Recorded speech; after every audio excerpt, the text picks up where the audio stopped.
Hello. Hi, everyone. Hi, everyone. For those who don't know me, my name is Mike Clausen. I'm the spokesperson at the U.S. mission to the EU. The delegation is running just a few minutes late, but we're shortly going to be asking you to take your seats. And then afterwards, the delegation has a flight to catch, so I'd appreciate if everyone could remain seated until they've left the room. Thank you, and I'll be back up here soon.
Hi, everyone.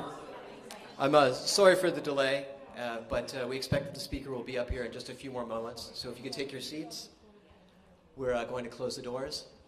So it should just be 2 more minutes. Thank you.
Bzdury, nie?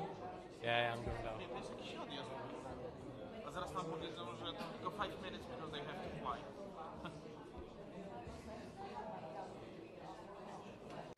At least they have really good meals.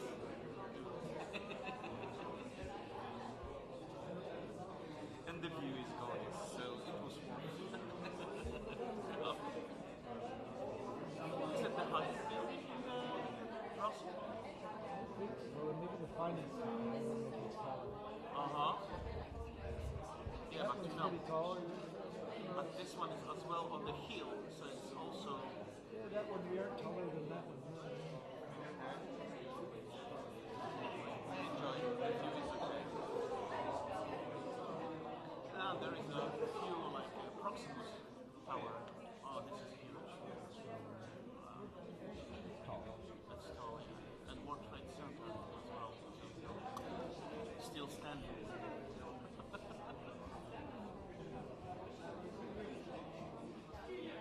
Our coach from Molenbeek are preparing something for this occasion.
Still morning. Good morning, everyone.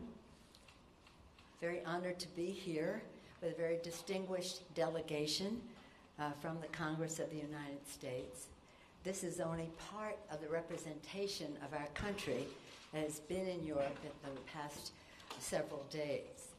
We began our visit in Munich, where around 10% of the Congress was present, Democrats and Republicans, members of the House, members of the Senate, all of them here reaffirming our commitment to the transatlantic alliance, our commitment to NATO, our respect for the European Union, and our ability and desire for us all to work together to strengthen the alliance and all of our institutions connected there. In Munich, we had the opportunity to meet with the NATO Supreme Allied Commander, with German and Canadian foreign officials, with the President of Afghanistan, because that, of course, is a NATO connection for all of us, and had important meetings here in Belgium with the Secretary General of NATO, the Prime Minister of Belgium, the President of the European Union, High Representative Mogherini, and we've had opportunities to share our views, ask our questions, and make some observations, which you're going to hear from. I'll just close by saying, now that we're all gathered, that when President Truman signed the NATO agreement 70 years ago, he spoke of and I quote, long step toward permanent peace in the whole world. That was quite an ambitious undertaking, and 70 years later, we celebrate it and we support it as we go into the future for peace in the whole world. With that, I'm pleased to yield to the distinguished, well, he'll introduce himself. We're going to be as brisk as possible so we can get to your question. Mr. Engel. Thank you, Madam Speaker. I'm Elliot Engel. I'm chairman of the House of Representatives Foreign Affairs Committee in Washington. I'm a representative from New York. We are all here speaking with one voice, led by our speaker, to say that the alliance, the Atlantic Alliance, is strong and long and doing well, and we all feel very, very strongly about it.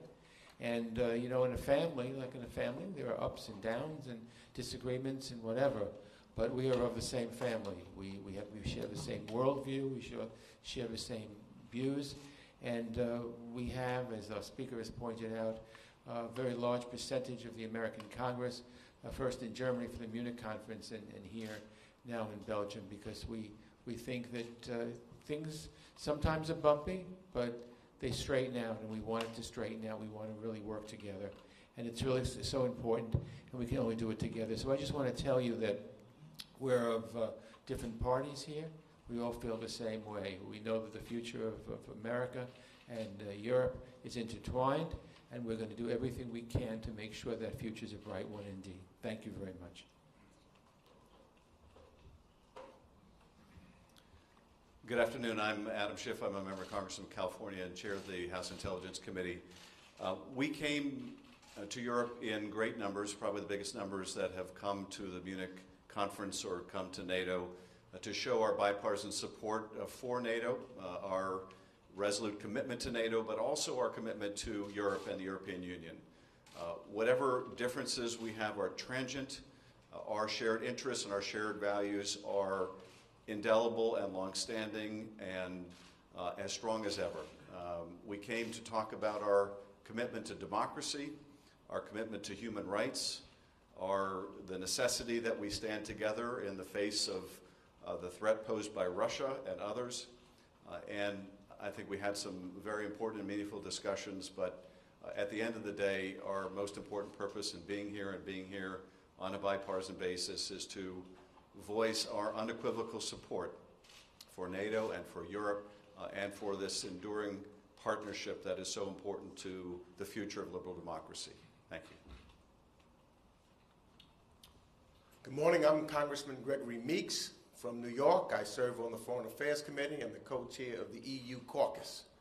And again, I reiterate that the strongest alliance that we have is with our cross-Atlantic partners, the EU and NATO. And we wanted to make sure that we were here to demonstrate that commitment that the members of the United States Congress will never, ever allow small differences to cause a divide between us. That ocean doesn't divide us. That ocean is actually going to unite us. We're building a bridge across the Atlantic Ocean so that the world can see that we share the same values, we are together, we may have a squabble, but those squabbles will dissolve, and we will stand together to lead the world with our values. Hello, my name's Steve Lynch. I'm the chairman of the National Security Subcommittee on Oversight. And I'm a son of Ireland and a son of Germany, and I come from a nation of immigrants, and many of those European immigrants. The bond between the United States and Europe is unbreakable. And our presence here, hopefully, is a demonstration of our commitment to that relationship. I want to really thank Speaker Pelosi for her commitment to the alliances between our country and the nations of the EU and of NATO. The basic freedoms that we all enjoy are threatened by Russia, by interference with our democratically conducted elections, and it's important that we are stronger now than ever. But and we also want to thank the way we were embraced in Munich and the way we were embraced here in Brussels during our visit. Thank you. Good morning. I'm Jackie Spear. I'm from California, And I think the simple message we want to leave as we depart is that we are family. We are family and will continue to be family. We may have sibling rivalries from time to time, but we are joined together with blood. And on this trip in particular, what has crystallized for me is the importance for all of us to listen to our family members, to remain united, and to go forward realizing we are so much stronger together than apart. Good morning. My name is Jerry Connolly. I'm Congressman from Virginia, and I head the U.S. delegation here to the NATO Parliamentary Assembly. It's a great privilege to stand here with my colleagues and especially with Speaker Pelosi. It is a powerful statement that the third highest official in the United States government, the Speaker of the House of Representatives, has chosen to come to Europe at this time, both to the Munich Security Conference and here to the Parliamentary Assembly in Brussels. I think it speaks for itself what that commitment represents.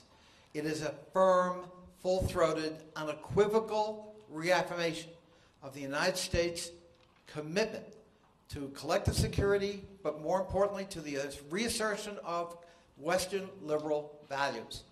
And we want to thank Vladimir Putin for bringing us all together to reaffirm those values. If there's any doubt in our adversaries' minds about our collective will to fight for those values, I hope today clears that up. Thank you, Madam Speaker, for having us here today. I'm Bill Keating from Massachusetts. Good afternoon. I'd like to tell you that this week has been, these few days have been special. I come from grandparents who are from Europe. I'm very proud of that. I have an uncle who lost his life and was killed on French soil defending our countries. We face common enemies right now and challenges.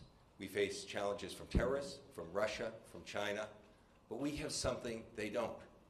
We have a coalition, and that's what makes us strong. That same coalition is necessary as well with other challenges we have: climate change, human rights, the threat of nuclear proliferation. All these things can't be done by one country alone, but together we'll be able to meet those challenges. And that's what these days are about, reaffirming that historic coalition. Thank you.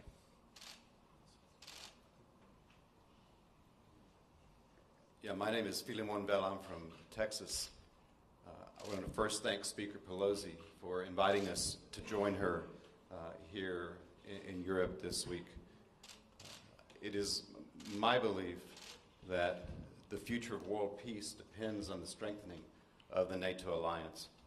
As great of a threat that Russia might be, an even greater threat is a weakened NATO alliance. And on that note, I must say that we, as members of NATO, must speak as one against aggressions such as those against Russian citizens in London and against the murder of James Khashoggi in Turkey. Thank you. Hello, I'm Katie Hill. I am one of the new representatives to Congress. I'm the freshman representative to leadership. My great-great-grandfather served here in World War I, my great-grandfather in World War II, my grandfather during the Cold War, the height of the Cold War, and my father right before the Berlin Wall. He left the Air Force right before the Berlin Wall fell. And here I am entering this new generation where we have to affirm our alliances more than ever, where we are facing new threats, and together we must work to eliminate those and to fight them. And as part of this new Congress, as the future is dependent upon all of us, we are here, we're standing with you, and we look forward to working with you as we go forward. Thank you.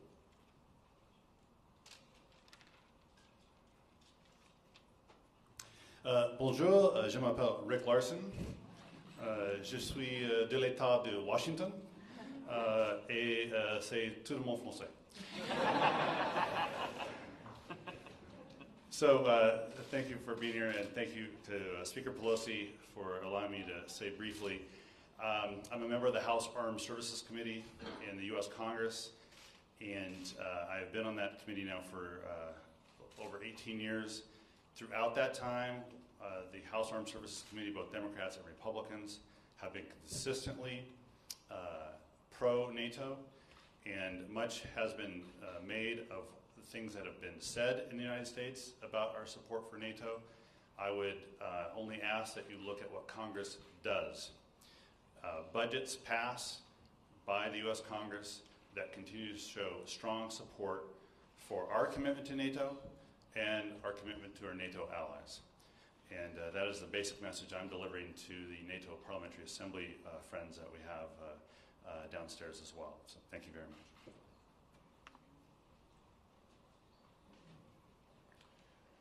Bom dia, amigos. I am a third-generation American of Portuguese descent, and I am honored to be a part of this tour de force with Speaker Pelosi. This bipartisan delegation is among the largest ever to come to the Munich conference.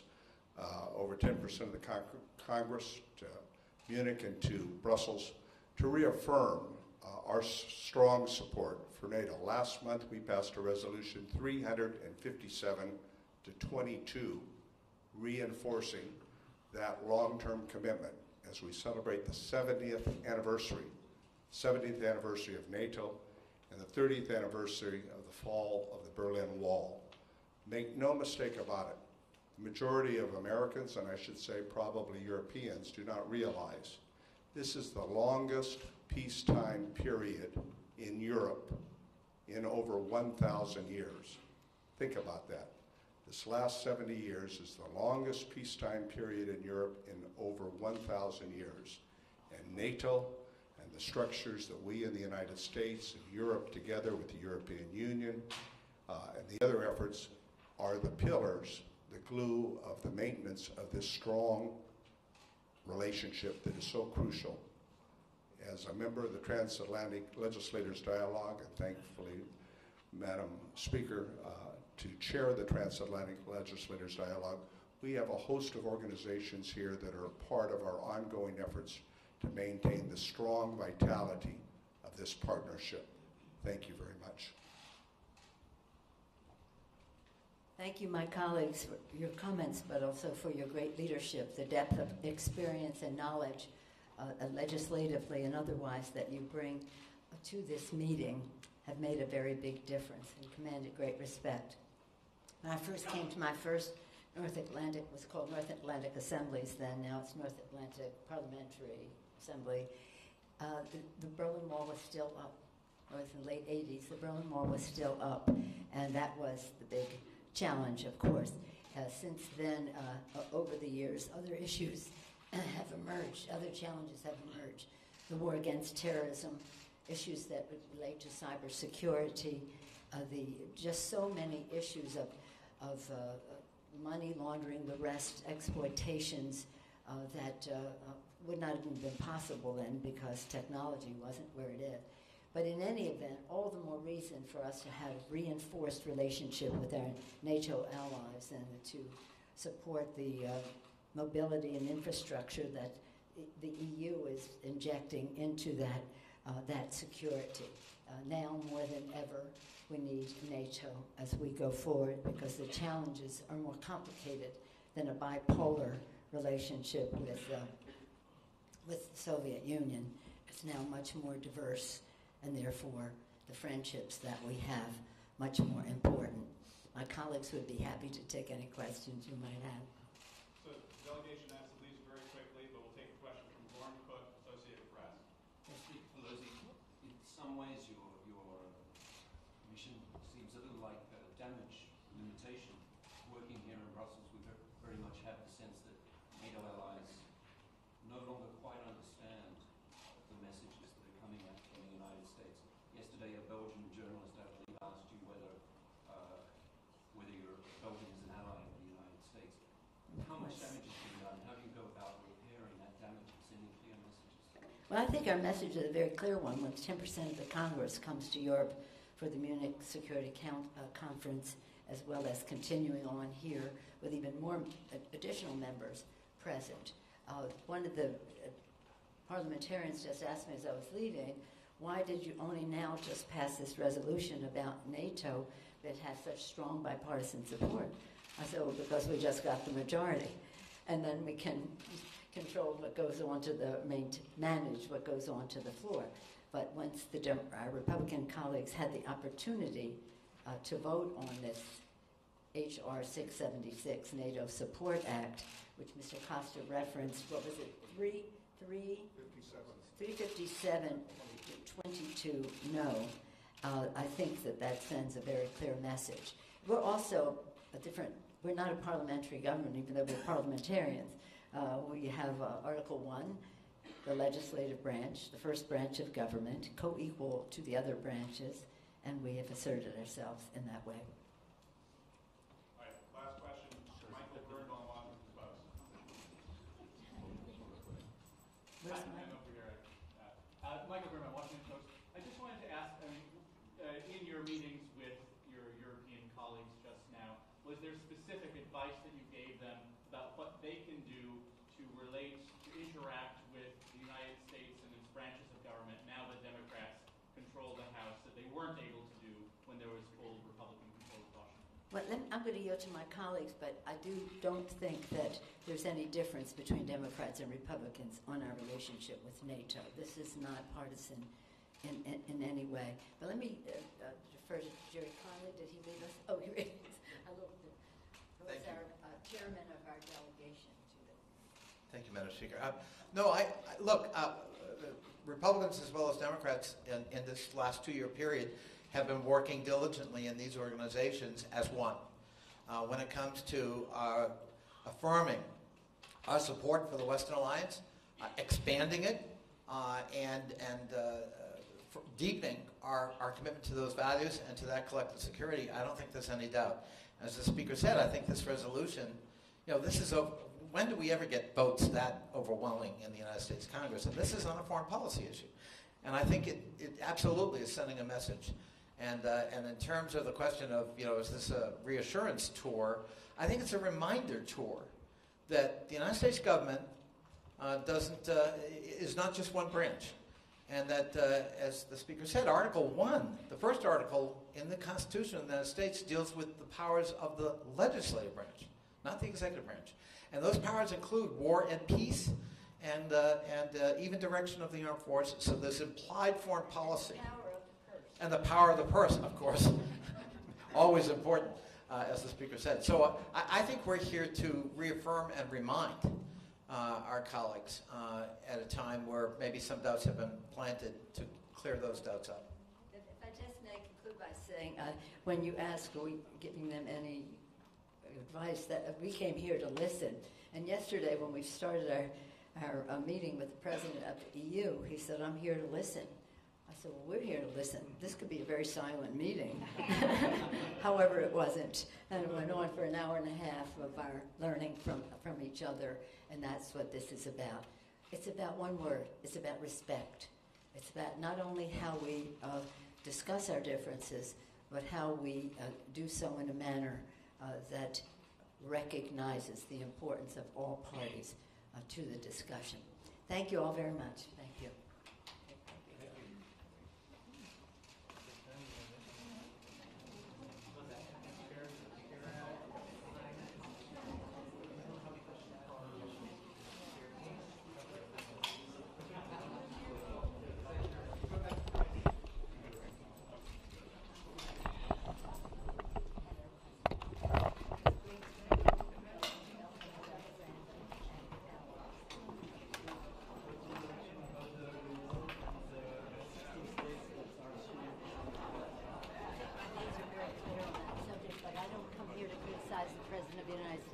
We come here to extend a hand of friendship to our allies.